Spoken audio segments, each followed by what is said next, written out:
Alright, hello everybody. Today I'm going to do my review of Transformers Rise of the Beast. So initial thoughts, 10 out of 10. Amazing movie, probably my best. So yeah, let's just get right into it. Yeah, so the opening scene of the movie with Unicron literally coming to the Maximal's home planet. Horrifying. Actually just scary. Seeing the Scorponok's land, Scourge just cracks his back. Then we see Ape-Link running, as you'll see on screen.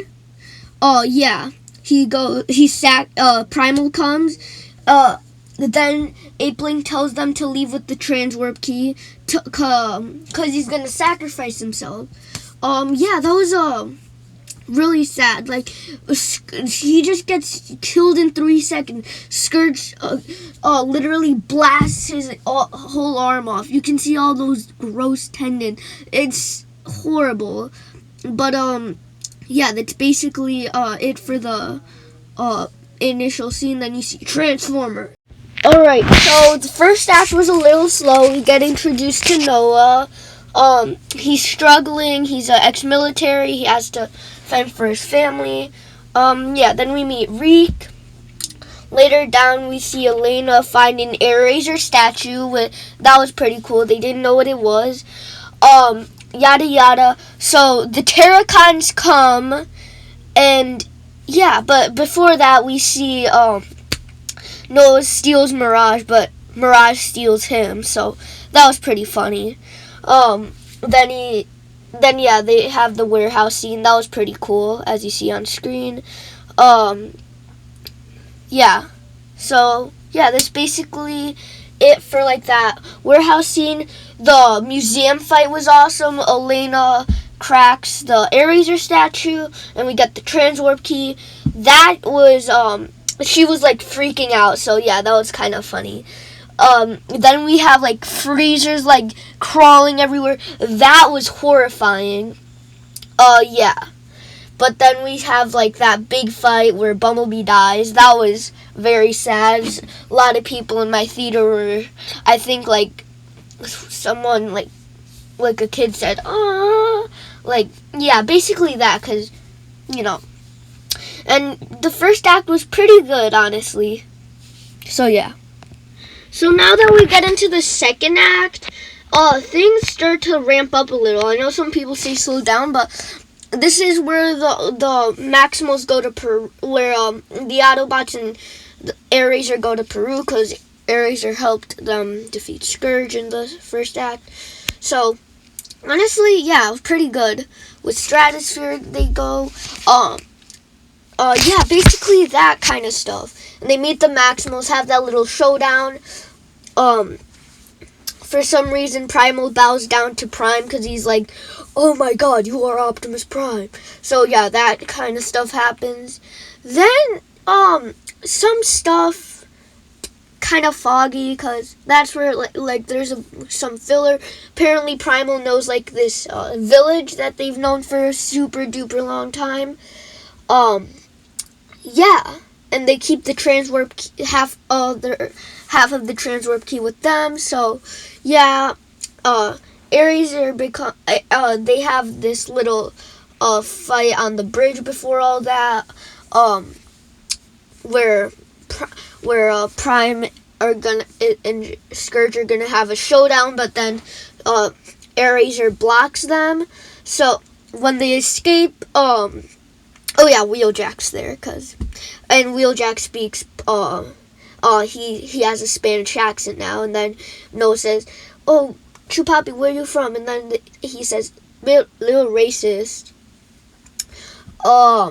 Yeah, basically that, Scourge, like, puts, cosmic rust on Airazor that turns her demented, and then gives the Transwarp key to, Scourge. So, yeah.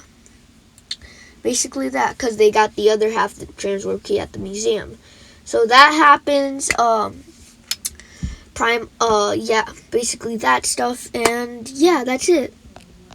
Alright, so now that we get into the third act, things start to ramp up a lot. So first of all, something very sad that happened.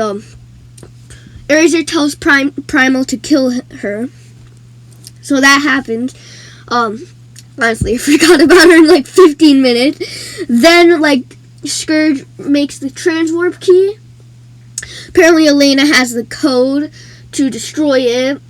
But then Scourge, like, makes, like, a volcano Unicron, which is crazy. And then this whole final battle happens, like, with the beast. Yeah, that was epic, honestly. Pretty cool stuff. Then we have, then we have something that happens. So, when they summon Unicron makes, like, this whole blast that, apparently Bumblebee gets revived. Because he was on raw energy from Beast Wars. Yeah, that was pretty cool. Then Stratosphere's like with his stupid face, he's like, Energon. And so that happens a couple of minutes later. Bumblebee comes up, he's like, Mom's gonna knock you out. So yeah, that's pretty cool. And then completely blows up Nightbird. So yes, yeah. So that happens. Then Battle Trap gets killed because he tries to swing at Primal. Primal holds his mace. Prime cuts off his arm and his leg, completely defenseless. Then Primal comes in and bashes his head in like 4 times, and then Prime's like, "Oh, that was mine." So yeah, that was horrifying. Yeah.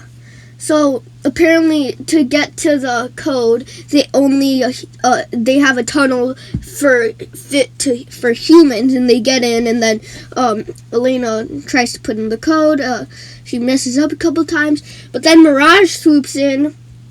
Yeah, and then Mirage basically just comes in like 1, 2, 3, and then his holograms get knocked out, but he punches Scourge's mask off. So it's not Bay vs. Prime.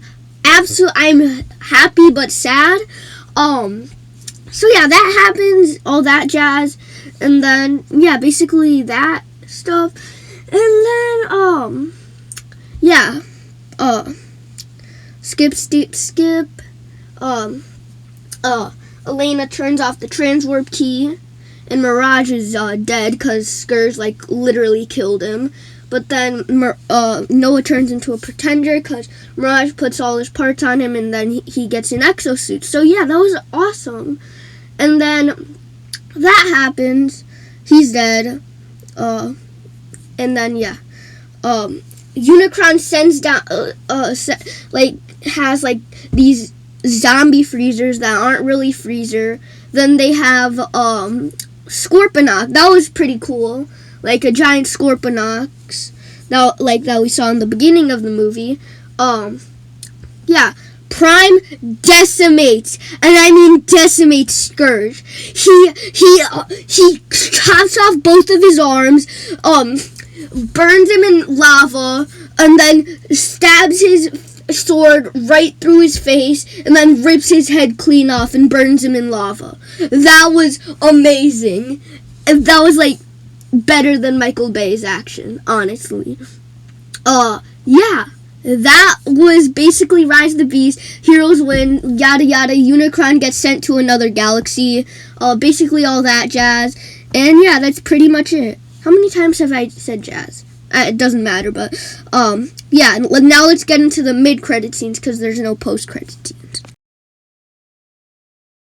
Alright, so now that we get into the mid-credit scenes, the first one, Mirage. I don't know how they got Mirage back because Reek, one of the characters in Brooklyn, yeah, because he's like a junker now. But like that was pretty cool. I did not expect that.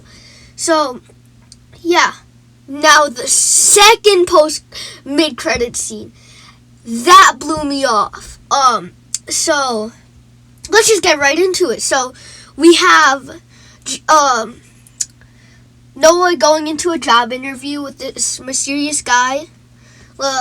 Basically, the guy just gives him a card.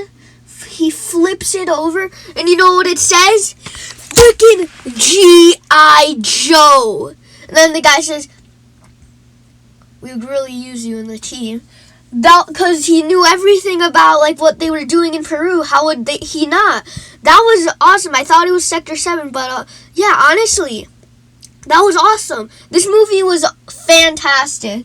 I gotta be honest with you guys. Probably my favorite other than Dark of the Moon. Give it a 10 out of 10. The characters were awesome.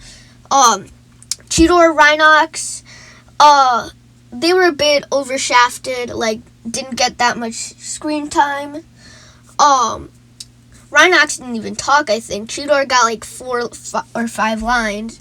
But yeah, that was pretty much it for Transformers Rise of the Beast. Hope you guys liked my review, and I'll see you next time. Bye!